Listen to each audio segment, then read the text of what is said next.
Buenas noches con todos. Los saluda Giovanna Ramírez, gerente general de Rancor International Training. Les damos la bienvenida y las gracias a nuestros amigos de Bolivia, Chile, Colombia, Costa Rica, Ecuador, Panamá, República Dominicana y Perú por asistir a nuestro webinar gratuito contable Activos, NIF e ITAM. Esta noche nos acompaña Ricardo Mena Caguas, contador público colegiado egresado de la Pontificia Universidad Católica del Perú, certificado en normas internacionales de información financiera NIF por el Instituto de Contadores Colegiados de Inglaterra y Gales ICAEF, egresado del programa de formación empresarial de la Universidad de Piura, egresado de la maestría en política y gestión tributaria en la Universidad Nacional Mayor de San Marcos. Experiencia docente en las diplomaturas de Normas Internacionales de Información Financiera de Centrum Católica, Pontificia Universidad Católica del Perú y Universidad Nacional Mayor de San Marcos, y en el programa de alta especialización de NIF de la Universidad ESAM. Paz, vicepresidente de la Comisión de Investigación Contable de la Asociación Interamericana de Contabilidad, expositor e implementador de NIF en Perú, Ecuador y Colombia. Actualmente es gerente general de MB Consultores SAC. Les informamos que el chat está activo para que puedan ir dejando sus preguntas y al finalizar la exposición serán atendidas. Con esto damos inicio a nuestro webinar. Muchas gracias. Ok, gracias Giovanna por la presentación, gracias a Ranco por la invitación y gracias a todos los participantes que están puntuales para iniciar el día de hoy. El tema es activo NIF e ITAM. Bien, ¿qué nos dice la base imponible del ITAM? ¿Qué tenemos como base imponible del ITAM? El valor de los activos netos consignados en el balance general cerrado al 31 de diciembre del ejercicio anterior, al que corresponda el pago deducida las depreciaciones y amortizaciones admitidas por la ley del impuesto a la renta. ¿Qué vamos a tratar hoy día? Hoy día vamos a tratar los activos consignados en el balance general. Ya en el curso que se va a dictar más adelante, que va a estar a cargo de Denise Ordóñez, vamos a revisar, después de tener el punto de partida de este valor de activos consignados en el balance general cerrado el 31 de diciembre del ejercicio anterior, ya Denise va a evaluar lo que tenemos que adicionar y lo que tenemos que deducir, ¿de acuerdo? Pero el webinar de hoy tiene el objetivo de analizar los aspectos críticos de cómo vamos a determinar el punto de partida del ITAM, que es el valor de los activos netos consignados en el balance general cerrado el 31 de diciembre del ejercicio anterior, ¿de acuerdo? El día de hoy, por supuesto, lo que antes se denominaba balance general, lo que la norma le denomina balance general, es el estado de situación financiera. Hoy vamos a trabajar el tema estrictamente contable y en el siguiente curso o el siguiente webinar vamos a trabajar el tema tributario. Hoy conmigo el tema contable. Empezamos. Los activos que vamos a revisar son los activos financieros, anticipo a proveedores, inventarios, propiedad, planta y equipo, intangibles, terrenos y edificios, activos biológicos y productos agrícolas, activos no corrientes mantenidos para la venta, plusvalía, activos por impuestos diferidos, inversión, activo por derecho de uso. Empezamos con el activo financiero, pero antes de hablar de activo financiero, primero tenemos que recordar qué es un instrumento financiero.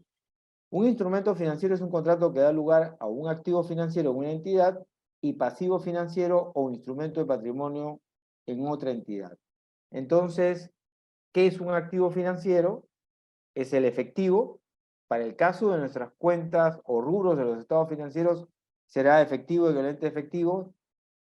Un instrumento de patrimonio de otra entidad para propósito de los rubros de los estados financieros será inversión en acciones, y más adelante tenemos un capítulo especial para revisar cómo se deben clasificar y cómo se deben medir la inversión en acciones. Y también es un activo financiero un derecho contractual a recibir efectivo u otro activo financiero de otra entidad, ejemplos, cuentas por cobrar comerciales, préstamos realizados y bonos adquiridos. Los activos financieros los vamos a medir al valor razonable y en caso que no sean activos financieros que se midan posteriormente a valor razonable, se tendrá que, si es activo, agregar el costo de transacción y si es pasivo, disminuir el costo de transacción.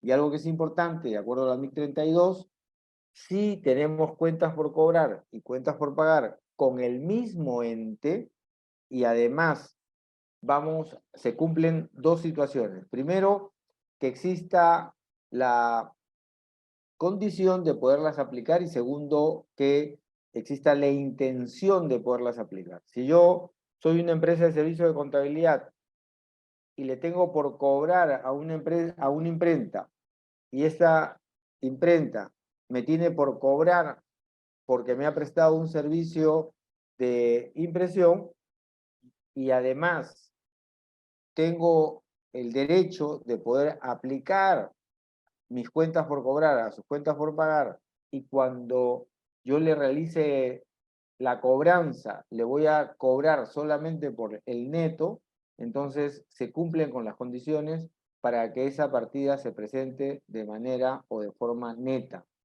Repito, tengo una cuenta por cobrar y una cuenta por pagar con la misma empresa, ¿de acuerdo? Y si se cumple la condición de que tengo el derecho y tengo la intención de aplicar estas cuentas, las debo presentar de manera neta. Anticipo a proveedores. Y acá una advertencia. Ojo, hemos indicado al inicio que vamos a tratar los activos de acuerdo al balance general. Sin embargo, en algunos casos, al no hacerse una clasificación correcta, se está esperando la liquidación del ITAM para recién poder ubicar la cuenta de activo donde corresponde. Hay una resolución del Tribunal Fiscal en la que indica que el anticipo de proveedores es parte del activo de la empresa. Pero no debemos llegar a liquidar el impuesto del ITAM para recién clasificar correctamente esta partida. ¿De acuerdo? Anticipo a proveedores son efectivo equivalentes de efectivo entregados a proveedores a cuenta de compras posteriores. Es de naturaleza deudora y debemos presentarlas como parte del activo de la empresa. Inventarios. Acá en la práctica no tenemos mayor problema. Los inventarios son activos poseídos para ser vendidos en el curso normal de las operaciones, en proceso de producción o en forma de materiales o suministros para ser consumidos en proceso de producción o en la prestación de servicios. ¿Dónde está el aspecto crítico? Que los inventarios se miden a costo o valor neto de realización, el que fuera menor. Y a veces estamos en algunas empresas omitiendo esta determinación del valor neto de realización y esta comparación con el costo. ¿De acuerdo? Recordar entonces que los inventarios en su reconocimiento inicial se miden al costo, pero en la medición posterior se miden al costo o valor neto de realización, el que fuera menor.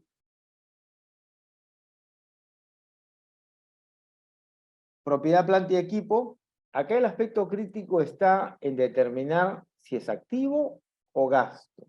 En principio, ¿qué es propiedades, planta y equipo? Son activos tangibles que posee una entidad para su uso en la producción o suministro de bienes y servicios, para arrendarlos a terceros o para propósitos administrativos y se esperan usar durante más de un periodo.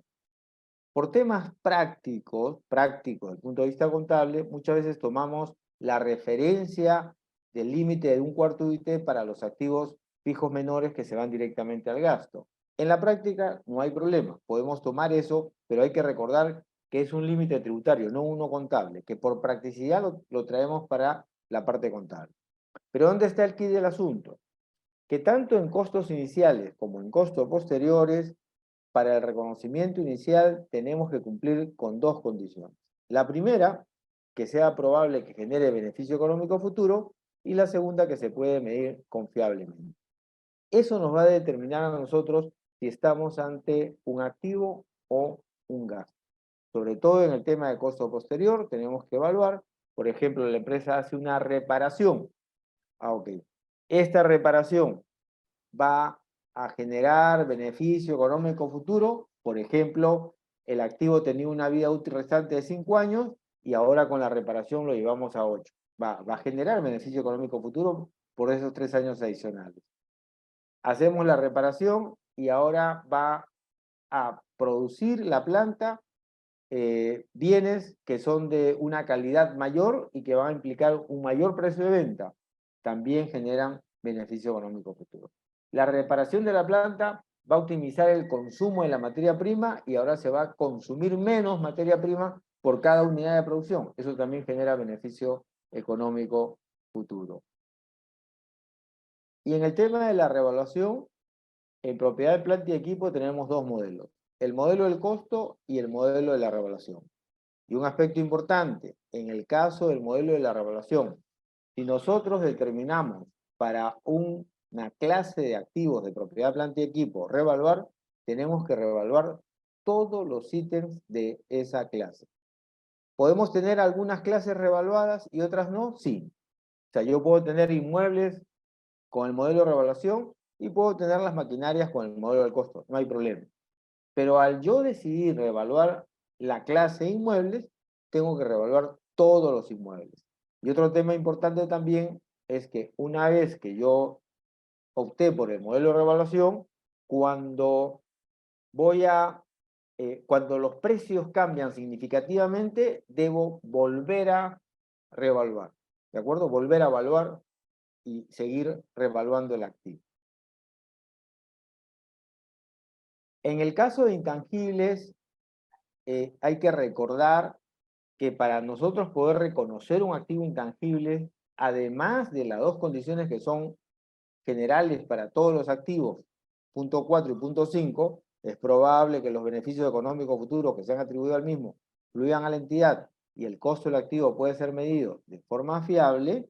Además de esas dos condiciones, para el caso del activo intangible, tienen que cumplir con la definición de un activo intangible. ¿Y cuáles son los elementos que debemos considerar para cumplir con la definición del activo intangible?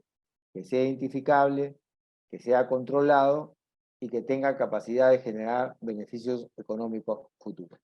Lo último que ha generado todo un debate en los contadores y que ha requerido que el comité de interpretaciones tenga una decisión en agenda ha sido el software en la nube. Entonces la pregunta es, el pago mensual que yo hago por tener un acceso a un software en la nube, ¿es un activo intangible o es un gasto? El tema se ha definido en el control y el análisis que ha hecho el comité de interpretaciones es, en el caso del software en la nube, quien tiene el control es el proveedor. Según el comité de interpretaciones, quien tiene el control es el proveedor.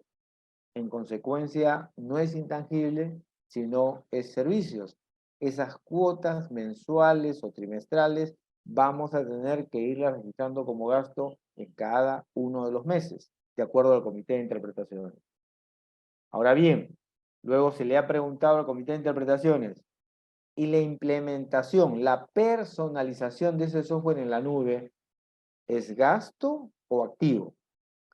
Y la respuesta del comité de interpretaciones ha sido, si ya no hay intangible, porque ya se definió de que el control lo tiene el proveedor y en consecuencia las cuotas van a ir como gastos, no voy a reconocer un activo intangible, la personalización también tengo que reconocerlo como gasto cuando se devenga. En el caso de intangibles también tenemos dos modelos. El modelo del costo y el modelo de la reevaluación. ¿Cuál es la gran diferencia entre propiedad, planta y equipo e intangibles en el modelo de revaluación? Que en el caso de intangibles, para elegir el modelo de revaluación, tenemos que sustentar el monto de la revaluación en un mercado activo. A diferencia del modelo de revaluación de propiedad, planta y equipo. En el caso del modelo de revaluación de propiedad, planta y equipo, podemos aplicar el modelo de revaluación cuando se pueda determinar confiablemente el importe o el valor razonable. Ojo, tanto en propiedad, planta y equipo como intangibles, los modelos se llaman de reevaluación, pero se sustentan en el valor razonable. Y ese valor razonable se determina de acuerdo a las reglas establecidas en la NIF 3. Ahora, si ustedes revisan estados financieros, van a encontrar muy pocos activos intangibles reevaluados. Y ahí es donde tienen que recordar, ¿por qué las empresas tienen facilidad para reevaluar propiedades, planta y equipo y no la tienen para los intangibles? Es porque los intangibles, para poder aplicar el modelo de la reevaluación, exigen que el valor razonable se determine en un mercado activo. Bien, este es un tema muy interesante, generan muchas consultas y básicamente porque, digamos, los contadores nos especializamos en determinado tipo de actividad y luego cambiamos de actividad y como que las reglas de juego cambian. Pero es importante porque el impacto que tenemos en los estados financieros, la clasificación que tenemos en los estados financieros, el reconocimiento, la medición, sobre todo la medición posterior, es diferente de acuerdo a el tipo de activo que corresponda, ¿no? Y también acá hay una implicancia tributaria, digamos, desde el punto de vista del impuesto a la renta, que siempre genera algunas dudas o generan algunas consultas, ¿no? Lo primero que tenemos que preguntarnos en terrenos y edificios es, hemos adquirido, o sea, para la clasificación correcta de los terrenos y edificios, lo que nosotros tenemos que preguntarnos es, ¿para qué lo hemos adquirido? ¿Para qué hemos adquirido los terrenos y edificios? Si los terrenos y edificios lo hemos adquirido para su venta en el curso ordinario de operaciones, soy una empresa inmobiliaria, compro un terreno, construye departamentos. Soy una empresa inmobiliaria, compro un terreno, construye oficinas. Soy una empresa inmobiliaria, construyo un terreno, vendo terrenos. Entonces, a la primera pregunta, si estos terrenos y edificios los hemos adquirido para su venta en el curso ordinario de operaciones, si respondo sí, tengo que clasificarlo como existencias y debo aplicar la NIC 2. ¿Y qué implica aplicar la NIC 2? Que el reconocimiento inicial lo voy a hacer al costo y la medición posterior la voy a realizar al costo o valor neto de realización, el que fuera menor. Pero si la respuesta es no, la siguiente pregunta que tenemos que hacer es, ¿lo hemos adquirido para su uso en la producción? Por ejemplo, una planta de producción, o suministro de bienes o servicios, o para fines administrativos, por ejemplo, para la oficina administrativa. Si la respuesta es sí, entonces vamos a clasificar a este terreno y edificio como propiedad, planta y equipo. Y si lo clasifico como propiedad, planta y equipo, la medición en reconocimiento inicial será el costo y la medición posterior corresponderá al modelo del costo o al modelo de revaluación.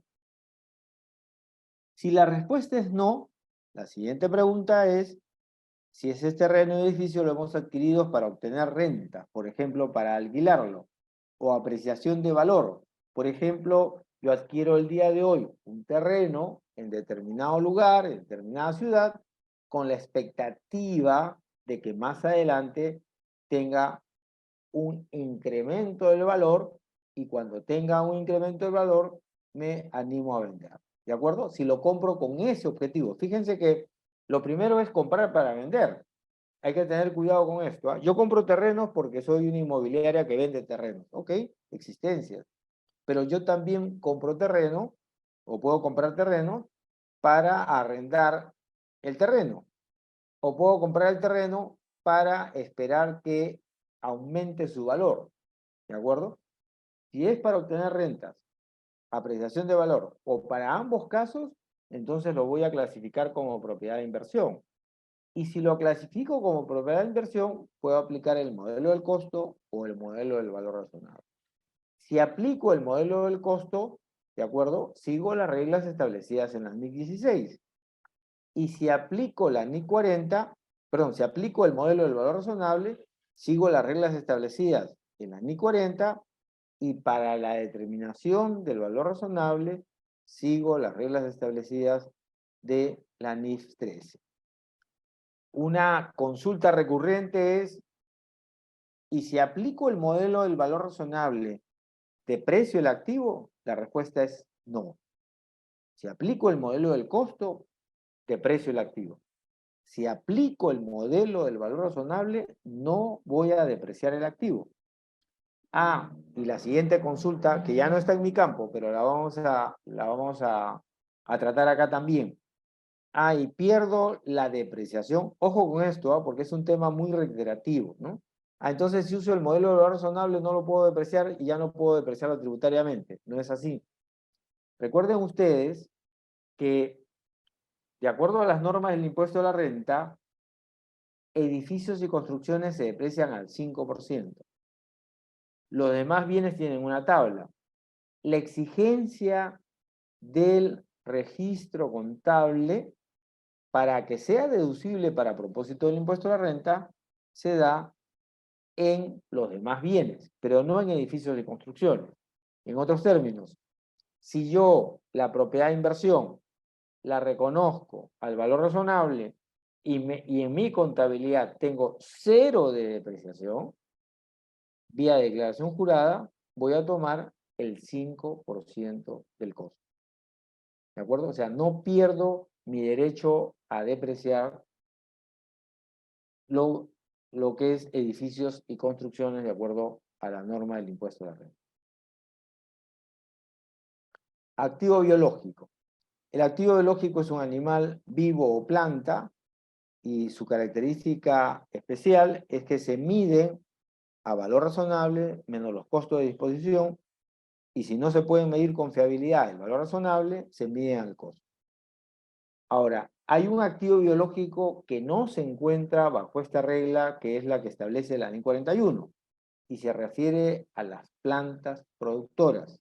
Por ejemplo, la vid, por ejemplo, el naranjo, por ejemplo, el palto. ¿De acuerdo? Las plantas productoras, plantas. ¿Ah? Otro error que se comete es trabajar por analogía a animales reproductores. No, no, no. Lo único que ha pasado a la NIC 16 y se mide de acuerdo a las reglas de la NIC 16 es la planta productora. Los otros activos biológicos se miden al valor razonable menos los costos de disposición y si no se puede medir con fiabilidad el valor razonable, se miden al costo. Ojo, acá a veces se cometen también algunos errores, ¿no? Esa regla es para el activo biológico, pero no para el producto agrícola. En el caso, el producto agrícola es el producto ya recolectado procedente de los activos biológicos de la entidad, y ojo, se miden a su valor razonable menos costo de disposición en el punto de cosecha o recolección. A diferencia del activo biológico, que tiene la misma regla, pero tiene una excepción, en el caso del activo biológico, si no se puede medir con fiabilidad, aplicamos el costo. En el caso del producto agrícola, no. La norma exige que lo midamos al valor razonable menos los costos de disposición en el punto de cosecha o recolección. Y recordar y reiterar que las plantas productoras el día de hoy ya no se reconocen de acuerdo a la NIC 41, sino con las reglas de la NIC 16.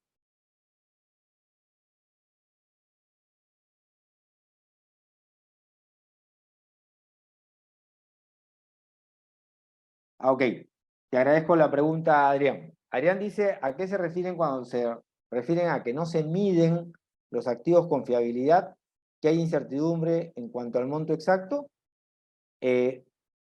Exacto, Adrián. Hay incertidumbre en cuanto, no tanto la exactitud del monto, sino que uno pueda sustentar de manera objetiva el monto. ¿Qué es lo que pasa, Adrián? De acuerdo a la NIF 13, nosotros tenemos 3 enfoques para medir el valor razonable. El enfoque del costo, el enfoque de ingresos y el enfoque de mercado. Y tenemos determinadas reglas para incluir en nuestra determinación los datos.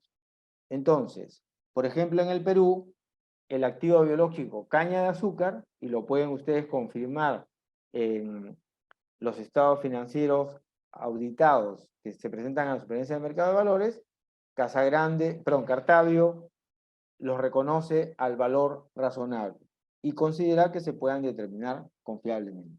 La norma se pone en el caso, Adrián, en el que, siguiendo las pautas de la NIF 13, en algún momento no tengamos información o no tengamos datos que nos permitan a nosotros determinar de manera confiable la cifra y digamos, uy, me falta información, no tengo datos confiables como para poder determinar el valor razonable.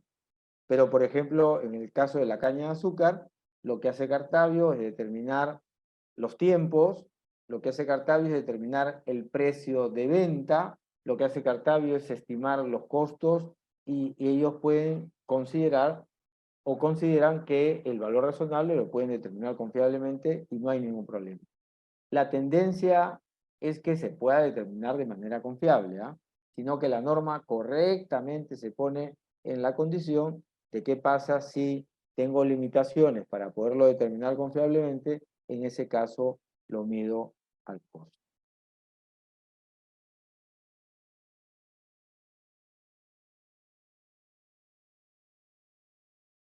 Perfecto, Manuel. Voy a leer lo que indica Manuel en la consulta y te agradezco, Manuel, porque esto es importante. En más de una presentación, algunos expositores hablan de animales reproductores y hablan de la NIC 16. Y no es así. Voy a leer lo que indica Manuel. Es decir, para animales reproductores no pueden ser considerados como activo fijo y medido bajo NIC 16. Lo mediría al costo y el desgaste o pérdida de valor como debería ir reconociendo. En el caso de animales reproductores, vamos por partes, Manuel. Primer tema. Los activos biológicos se reconocen y se miden de acuerdo a la NIC 41. ¿Qué activo biológico por excepción no se reconoce y mide de acuerdo a la NIC 41? Y se reconoce y mide de acuerdo a la NIC 16, las plantas productoras. Solo las plantas productoras. Regresamos a tu pregunta. Es decir, para animales reproductores, ¿no pueden ser considerados como activo fijo y medido bajo NIC 16? Correcto. Los animales reproductores se van a reconocer y medir de acuerdo a la NIC 41 y no se van a reconocer y medir de acuerdo a la NIC 16, propiedad, planta y equipo. Seguimos con la pregunta de Manuel. ¿Lo mediría al costo? Ojo, Manuel. Recuerda que el animal reproductor es un activo biológico. Entonces, lo que yo te tendría que decir es que lo tienes que medir al valor razonable menos los costos de disposición. No debería haber ningún problema para poder determinar esa cifra de manera confiable. ¿De acuerdo? Porque la excepción solo es cuando vamos a determinar el valor razonable de acuerdo a la NIF 13 y tenemos limitaciones para estimar los costos y tenemos limitaciones para estimar el precio de venta, ¿de acuerdo? Pero no debería en animales reproductores haber problemas para determinar su valor razonable menos los costos de disposición. Si podemos sustentar aplicando el juicio profesional que no se puede determinar confiablemente, aplicaríamos el modelo del costo.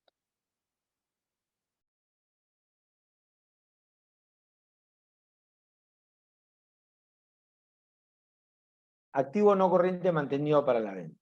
Acá primero vamos con un orden de ideas y luego vemos lo que me exige la norma.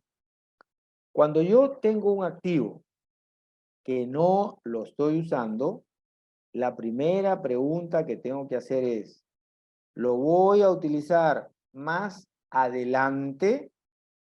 Si la respuesta es sí, lo voy a utilizar más adelante y voy a aplicar y aplico el método de línea recta en la depreciación, lo tengo que seguir depreciando y lo dejo en propiedad plantel.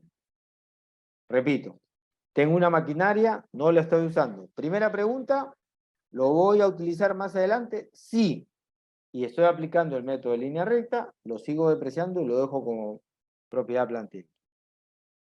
Si la respuesta es no, o sea, lo voy a utilizar más adelante, no, ok. La siguiente pregunta ¿es probable que lo venda? Si la respuesta es sí, entonces tengo que clasificar de propiedad planta equipo a una cuenta que se denomine activo no corriente mantenido para nada. Si la respuesta es no, o sea, ya tuve una primera respuesta, ¿lo voy a utilizar más adelante? No. ¿Es probable que lo venda? No. Entonces a ese activo le tengo que dar de baja.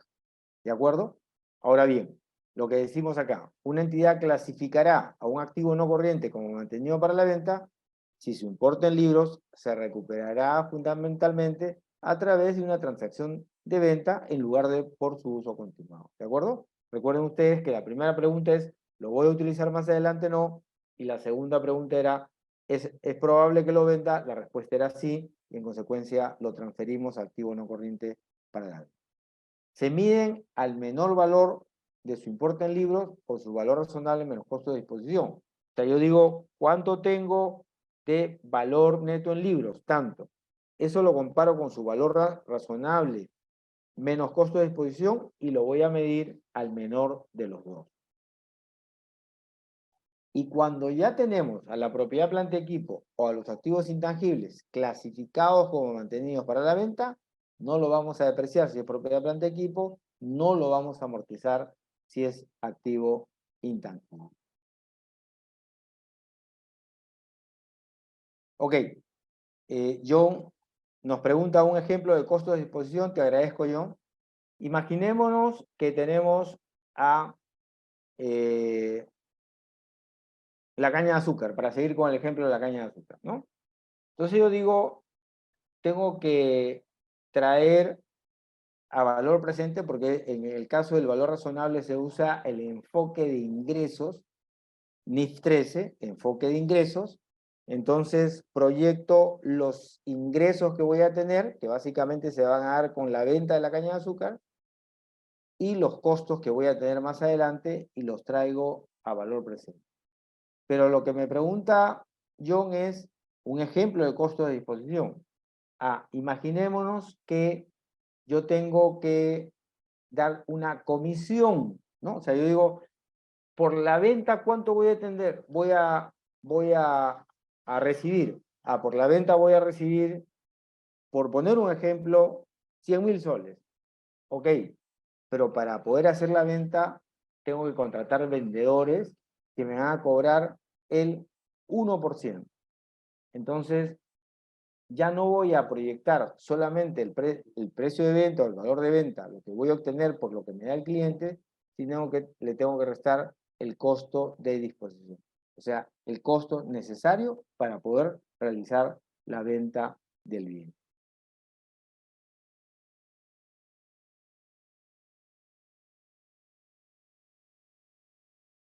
¿Qué pasa en el caso de la plusvalía? Acá hay que tener mucho cuidado porque nosotros tenemos, la plusvalía se genera en combinaciones de negocios, ¿no? Pero ¿qué pasa cuando una empresa adquiere acciones de otra? La plusvalía no la vamos a ver en el estado financiero separado, sino la vamos a ver en el estado financiero consolidado. ¿De acuerdo? Acá las normas son imperfectas, porque si uno lee la NIF 3 no va a llegar a esa conclusión, o si lee la NIF 10 de estados financieros consolidados tampoco, ¿no? Hay que hacer una lectura de ambas y poder concluir, porque ¿qué nos dice la NIF 3? Que cuando hay una combinación de negocios, tenemos que reconocer los activos y pasivos adquiridos a valor razonable. Activos y pasivos adquiridos a valor razonable. Pero si estamos en estados financieros separados, lo que vamos a tener es una cuenta de inversiones. ¿Y cuándo vamos a reconocer el valor razonable? Cuando hacemos la consolidación de estados financieros. La plusvalía es un activo que representa los beneficios económicos futuros que surgen de otros activos adquiridos en una combinación de negocios que no están identificados individualmente. Se mide inicialmente al costo, que es el exceso de la suma de la contraprestación, Yo pago por los activos 1.000.000 de soles. ¿Y cómo determino la plusvalía? El valor neto de realización, el valor razonable, perdón, de los activos menos los pasivos. ¿Cuál es el valor razonable de los activos menos los pasivos de la empresa que hemos adquirido? 800.000. ¿Cuánto será la plusvalía? 1.000.000 menos los 800.000, 200.000. Activos por impuesto diferido. Ojo y oído a la música, ¿ah? Desde el punto de vista operativo, está bien que muchas empresas registremos a mí me han dicho en mi clase de NIC 12, las diferencias temporarias deducibles generan activos por impuestos diferidos y además el plan contable tiene su cuenta específica para activos por impuestos diferidos. Y la misma NIC 12 me dice que las diferencias temporarias imponibles generan impuesto a la renta diferido pasivo y en consecuencia yo tengo diferencias temporarias deducibles y reconozco el activo por impuestos diferidos y tengo diferencias temporarias imponibles y reconozco el impuesto a la renta diferido pasivo. Ojo que eso se puede hacer en el registro, pero para propósito de la presentación, si el activo es mayor que el pasivo, debemos aplicar el pasivo al activo y dejarlo en posición neta. Si el pasivo es mayor que el activo, debemos aplicar el activo y dejarlo en una posición neta. ¿Qué es lo que recomiendo yo en la práctica y los participantes que estuvieron en el curso de aplicación práctica de impuesto a la renta diferido lo van a recordar? Lo que yo digo es, armo mi cuenta, mi cuadro de control de las diferencias temporarias, empiezo con las deducibles que me generan activo, sigo con las imponibles que me generan pasivo y voy a tener una posición neta. Entonces, mi recomendación es que el registro contable lo hagamos con respecto a la posición neta. Si me da activo, la posición neta la voy a reconocer como activo, y si la posición neta me da pasivo, la voy a reconocer como pasivo, para no tener que reclasificar más adelante.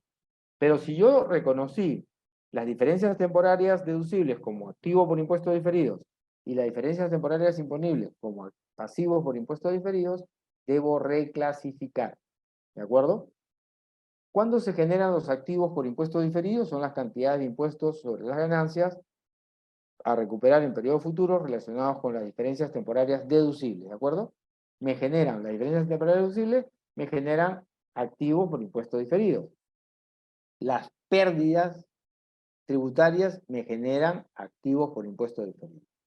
Sin embargo, la NIC 12 me habla que voy a compensar los activos por impuestos diferidos con pasivos por impuestos diferidos cuando tengo el derecho a compensar. Si estamos en una empresa peruana, su impuesto lo tiene en relación a la SUNAT, a la Administración Tributaria Peruana, a la SUNAT. Y por supuesto que tengo derecho a compensar los pasivos por impuestos diferidos con los activos por impuestos diferidos. ¿De acuerdo? Y es la misma autoridad fiscal, la SUNAT. En consecuencia, debo presentarla de manera neta. Esto es importante porque recuerden que estamos hablando de la correcta presentación de los activos en el estado de situación financiera, ¿de acuerdo? Que es el punto de partida. Hoy día no vamos a hablar de temas tributarios, sino vamos a hablar del punto de partida del ITAM. ¿Qué dice el ITAM? Los activos netos del balance general del año anterior. ¿De acuerdo? En este caso nos estamos refiriendo a los activos que se vamos a presentar de acuerdo al estado de situación financiera del ejercicio anterior.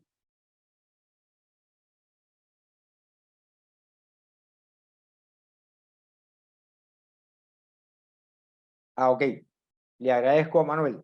Y ha tocado un tema que es importante y que ha generado un cambio en la norma, en la NIC 12, y quienes estuvieron en el webinar que realicé de Cambios 2023, lo desarrollamos ahí.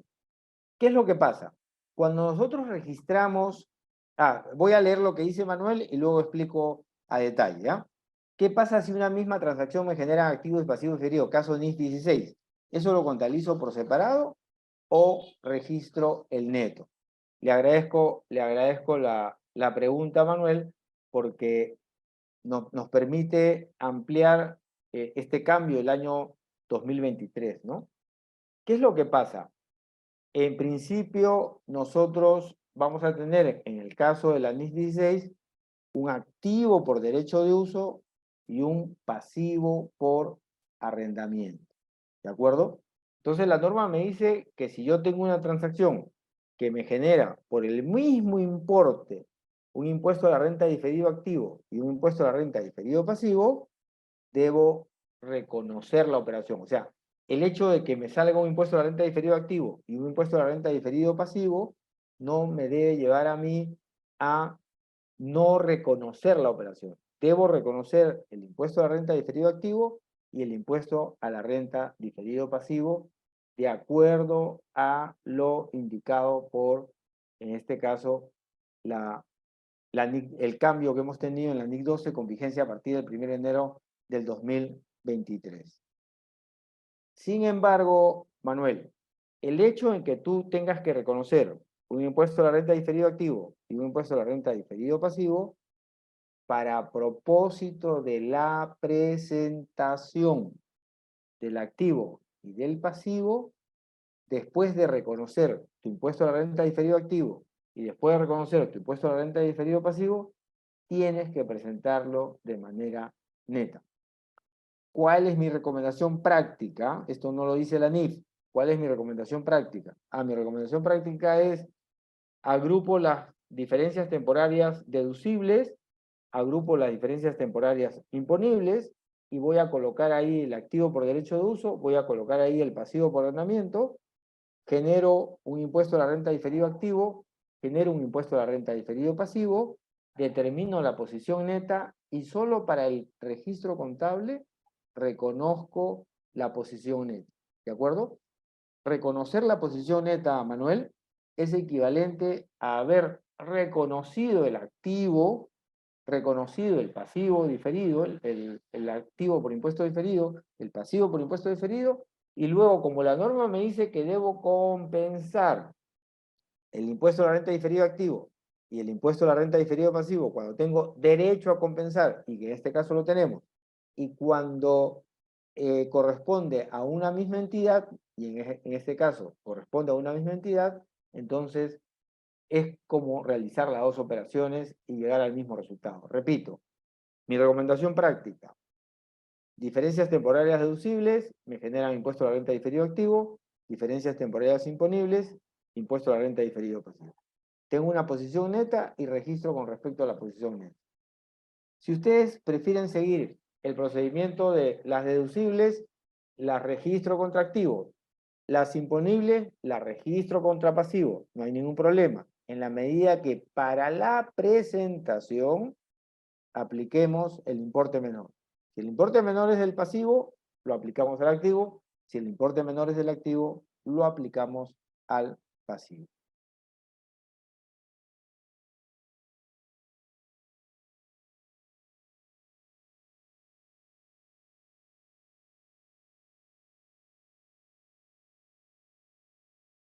Bien, en el caso de la inversión, y les había anticipado a ustedes, porque este es un instrumento financiero, que vamos a revisarlo con un poquito más de detalle. En el caso de la inversión, lo primero que tenemos que preguntar es qué adquirimos con la inversión. ¿De acuerdo? La empresa compra acciones, está bien, pero la compra de acciones le va a implicar a la empresa una situación, por ejemplo, compro el 80% de acciones y esto me da un control. Y si tengo el control, mi inversión es en una empresa subsidiaria. Compro el 30% de acciones, y esto me genera influencia significativa. Y si me genera influencia significativa, la clasificación de la inversión es una inversión en asociadas.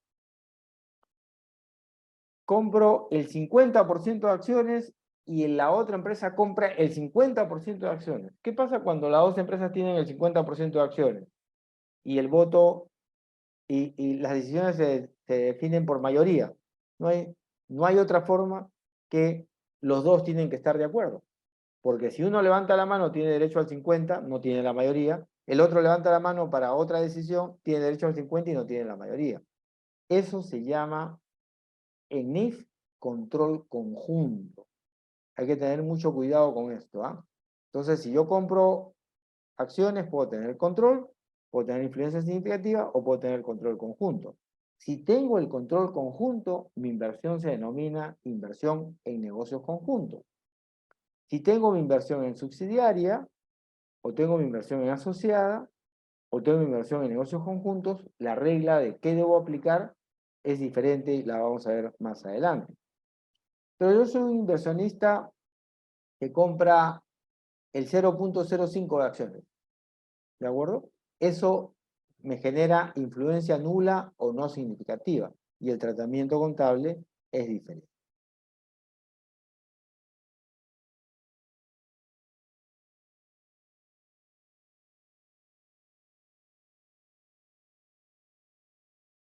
Ah, qué buena, qué buena, qué buena, qué buena. Esta sí no la, esta no estaba en mi libro, John, ¿ah? John Escurra me dice, nunca me ha pasado, ¿ah? Y yo ya tengo varios años de contador. Profesor, y si el activo y pasivo por impuesto a la renta diferido son importes iguales, presento sin compensar cada partida, no, no. Si el activo y el pasivo diferido, John, son por partidas iguales, que es bien difícil, pero bueno, pongámonos en el caso que sean partidas iguales, eh, de acuerdo a la norma, en la medida que yo tengo derecho a compensar y en la medida que corresponde a una misma entidad, debo presentarlo neto y en este caso sería 0.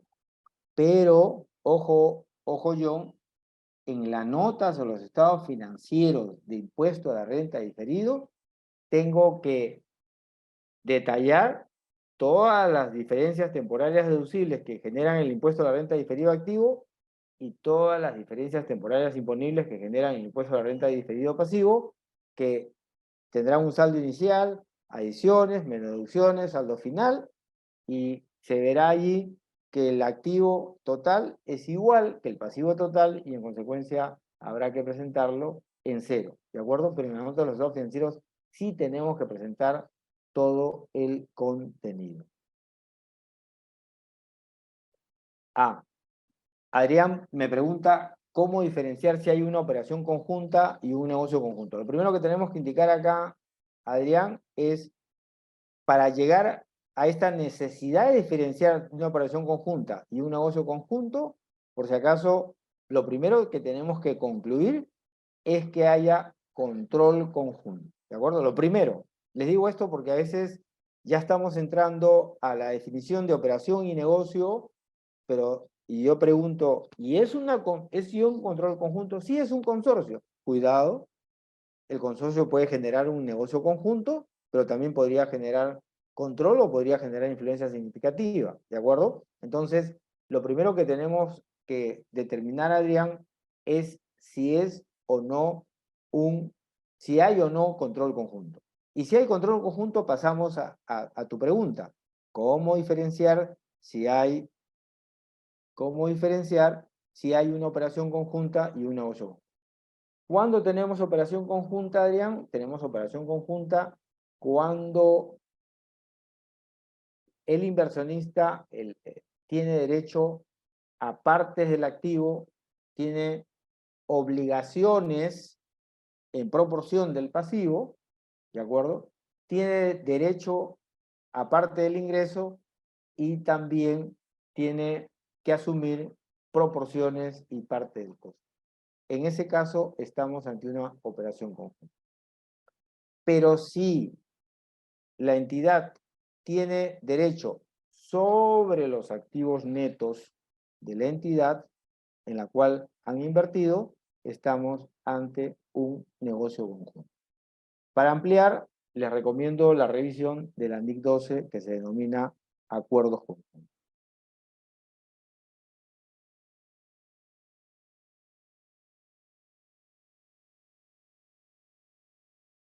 Ajá. Garibay ya me está haciendo una pregunta tributaria que en este caso, como sí la conozco, la voy a contestar, ¿ah? pero advertí al inicio que hoy día vamos a tratar el tema estrictamente contable y en otro seminario vamos a tener a Denise Ordóñez revisando el tema tributario, pero en todo caso, este es un tema que sí lo manejo, así que vamos a contestar. Voy a leerles a todos lo que me pregunta Garibay. Si compenso mi activo y pasivo diferido y resulta un efecto neto de activo, debo presentarle en el rubro activo neto el estado financiero y por ende dicho efecto neto será mi base imponible para calcular el ITAM. La respuesta es sí. La respuesta es sí. ¿Por qué? Porque nosotros vamos a presentar los activos del estado de situación financiera de acuerdo a las normas contables como punto de partida. Y además, esto en los diferentes informes que ha desarrollado la Administración Tributaria lo convalida. A veces nos conviene, a veces no nos conviene, ¿de acuerdo? Pero la norma, la Administración Tributaria, y yo comparto esa posición, o sea, el punto de partida, ojo con esto, Edgar Ibay, ¿ah?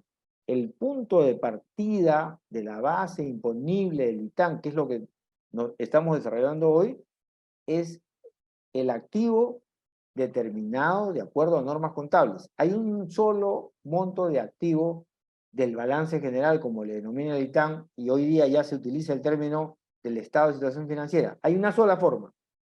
Como punto de partida, no estoy hablando de las depreciaciones que les voy a sumar, de las depreciaciones que le voy a restar, que están de acuerdo al tema tributario, de las existencias y cuentas por cobrar de exportaciones, de la maquinaria con una antigüedad de 3 años. O sea, no estoy hablando de lo que voy a sumar o deducir de acuerdo a las normas del ITAM, que de paso, en mi opinión, están desactualizadas.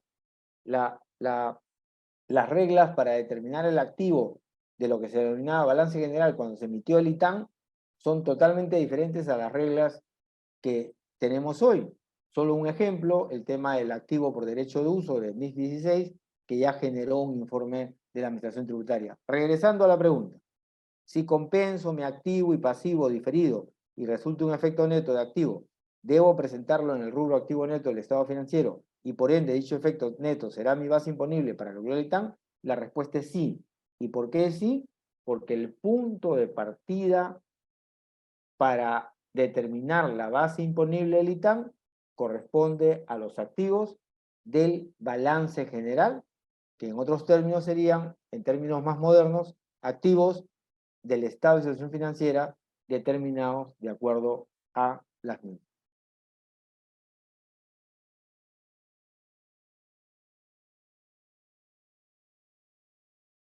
Te agradezco esto, Adrián. Te agradezco la pregunta. Ojo con lo que ha preguntado Adrián porque es importante, ¿ah?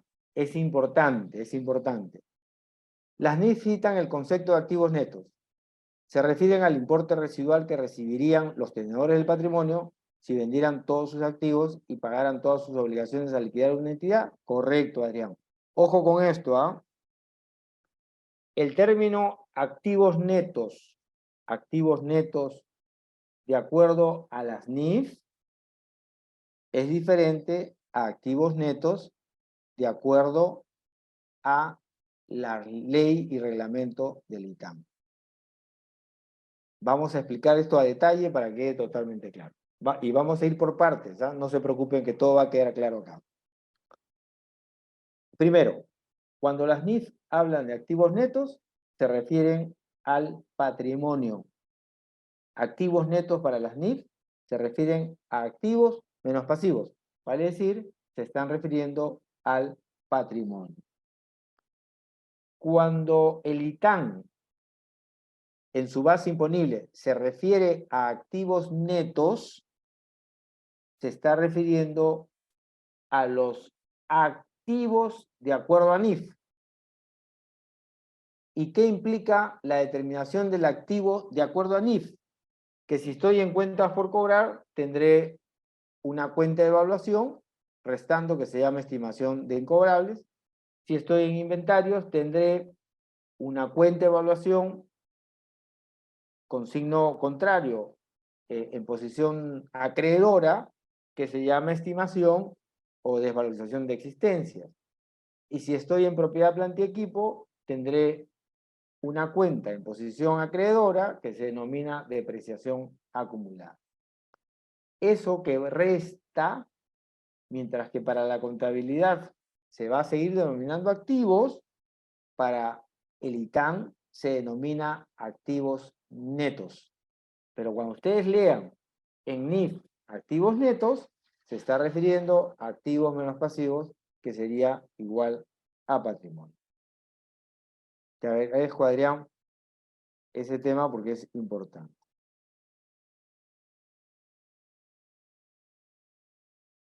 Seguimos. Entonces, ya hemos calificado la inversión cuando nos genera control, es una inversión en subsidiaria. La inversión cuando nos genera influencia significativa es una inversión en asociada. Y la inversión cuando tenemos control conjunto es una inversión en negocios juntos. ¿De acuerdo?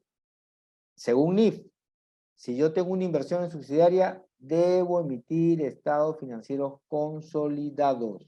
Ojo con esto, porque en la práctica muchas empresas controladoras no están consolidando con subsidiarias. También deben entender ustedes que ese estado financiero son o se presentan en calidad de papel de trabajo. No se reconocen en la contabilidad, menos van a ser base para la determinación de los activos netos como base imponible del ITAM. Recuerden, cuando hablo de activos netos en ITAM se está refiriendo a los activos, le llama neto porque tienen restada la estimación de cobranza dudosa, la depreciación de existencia, la depreciación acumulada, ¿de acuerdo? Pero el concepto contable es diferente. Y si yo tengo una inversión en asociado o en negocios conjuntos, debo aplicar el método de la participación. En el caso de los estados financieros separados, mi inversión en subsidiarias, en asociadas o negocios conjuntos, la puedo registrar. Tengo tres alternativas. La puedo registrar al costo, o la puedo medir al costo, la puedo medir de acuerdo con la NIS 9 y la puedo medir de acuerdo al método de la participación.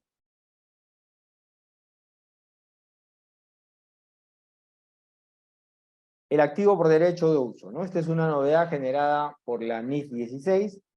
Los activos por derecho de uso se miden al costo menos la depreciación acumulada y las pérdidas por deterioro y se ajustan por cualquier actualización de los pasivos por arrendamiento.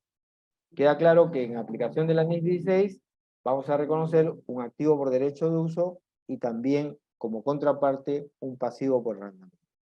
El activo por derecho de uso lo vamos a depreciar de acuerdo a la vida útil en aplicación de la NIC 16. Bien, con esto terminamos. Las preguntas, Natalie la han ido haciendo ya en el transcurso de la exposición. Sin embargo, aprovecha para hacer tu promoción de los cursos siguientes, mientras que van haciendo las preguntas adicionales, si hubiera, para poderlas atender, ¿no? Excelente, Ricardo. Muchas gracias por la exposición el día de hoy. Mientras nos dejan sus preguntas, recuerden que también de pronto puedo activar el micrófono unos minutos porque estamos en el tiempo que hemos pactado con Ricardo. El seminario que él les estuvo comentando es el que vamos a tener el próximo jueves, ITAM Aspectos Críticos y Análisis Jurisprudencial con Denise Ordóñez.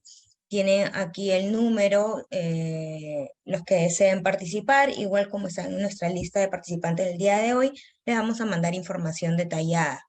Aprovecho igual muy cortito, son temas un poco diferentes, pero que también pueden ser de utilidad, ya que la mayoría somos contadores y me he dado cuenta en este tiempo que a veces nos piden que sepamos un poco de todo. Ha salido la nueva ley de teletrabajo y hemos elaborado dos seminarios, uno enfocados en temas laborales y otro en seguridad y salud en el trabajo.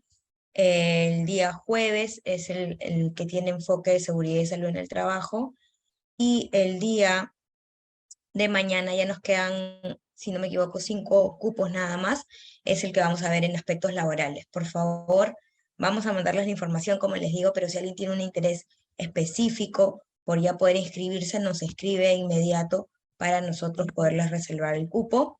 Y finalmente, otro seminario en términos tributarios, perdón, es el de sujetos sin capacidad operativa. Puede perder el crédito fiscal de IGB y del gasto para el impuesto a la renta el día martes 21 de marzo de 8 a 10 p.m. Entonces, recuerden, por favor, todos estos seminarios, les vamos a enviar la información. Les copio en el chat el link del WhatsApp. Si alguien desea, le da clic y puede escribir directamente al WhatsApp para que nosotros les enviemos información con prioridad. A ver, Ricardo, no sé si tenemos alguna otra pregunta. En el chat ya no hay preguntas. A ver si alguien desea, podemos levantar la mano también y habilitamos el micrófono. Tenemos acá. Si activos netos es patrimonio, eso quiere decir que no se determina asumiendo que se venden todos los activos a valor razonable, y se pagan las deudas, solo toma en cuenta el valor en libros. No, en el caso, Adrián, en el caso de contable, ojo, hay que diferenciar bien el término activos netos para el caso contable y el caso tributario. Para el caso contable, a ver, un ratito, quiero ubicar bien la pregunta, porque se está... Ahí está, ahí la tengo. En el caso contable, Adrián, el término activos netos se refiere a patrimonio, ¿de acuerdo? Ahora, tú me dices, ¿eso quiere decir que no se determina asumiendo que se venden todos los activos a valor razonable y se pagan las deudas? No, no. En este caso, nosotros vamos a determinar los activos que van a estar al costo o al valor razonable de acuerdo a la política de la empresa. O sea, estamos hablando de las cifras que aparecen en libros, y en libros va a aparecer inventarios a costo o valor de actualización el menor. Propiedad, planta y equipo, si la empresa eligió el modelo del costo o eligió el modelo de revaluación, va a tener diferente expresión en su importe en libros. Y en el caso del pasivo van a estar todas las obligaciones. Pero es exactamente lo que vemos en un estado de situación financiera. ¿Qué es activo neto? De acuerdo a las NIF, el patrimonio. Todos los activos menos los pasivos.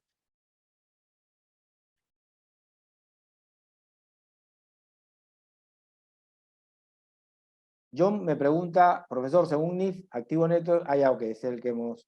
ok, profesor, según NIF, activo neto es el patrimonio, correcto. Y según las normas tributarias del ITAN, al activo no se le restan los pasivos, solo se deducen las estimaciones de cobranza dudosa. Es correcto. El concepto de activo neto del ITAN le ponen el término neto porque hay una serie de cuentas que tienen cuentas de evaluación. Cuentas por cobrar comerciales tiene su cuenta de evaluación de estimación de cobranza dudosa. Inventarios tiene su cuenta de evaluación de evaluación de existencia. El caso de propiedad, planta y equipo, depreciación acumulada. A eso se refiere el concepto neto del ITAN.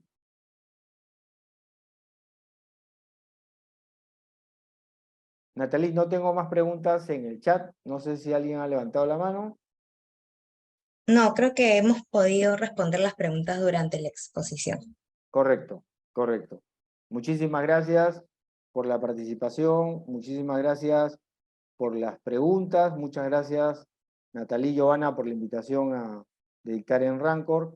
Y mira, Carlos García, muchísimas gracias porque nos está saludando desde el Ecuador. Te explico, Carlos, que estaba yo preocupado porque Natalie y Giovanna invitaron también a otros países y yo decía, pero ojo que vamos a hablar del ITAN y los otros países se van a desubicar, pero ellas me decían correctamente que hay interés también en conocer la tributación peruana.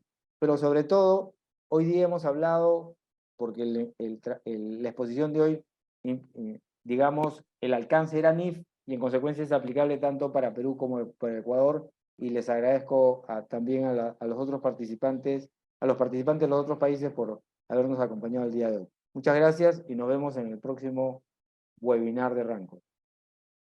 Muchas gracias, Ricardo, y muchas gracias a todos los participantes. Nuevamente, ahí tienen los números para poder recibir información de parte nuestra. Les he compartido en las redes sociales este webinar para los que no se han conectado desde el inicio o quieran volverlo a ver. En el transcurso de esta semana, posiblemente o inicio de la siguiente semana, lo colgamos en nuestro canal de YouTube, así que los invito a que nos sigan por YouTube y pongan ahí el clic de suscribirse para que puedan recibir contenido que elaboramos. Los webinars gratuitos los compartimos, todos los lunes una pastilla NIF, los martes laborando con términos con respecto a las normas laborales peruanas, los miércoles salud ocupacionando en seguridad y salud en el trabajo, y los webinars que hacemos en diferentes temas también los compartimos ahí. Así que los esperamos a todos en nuestras redes sociales para que se puedan enterar de primera mano de nuestros siguientes seminarios. Muchas gracias, Ricardo, y muchas gracias a todos por haberse conectado el día de hoy.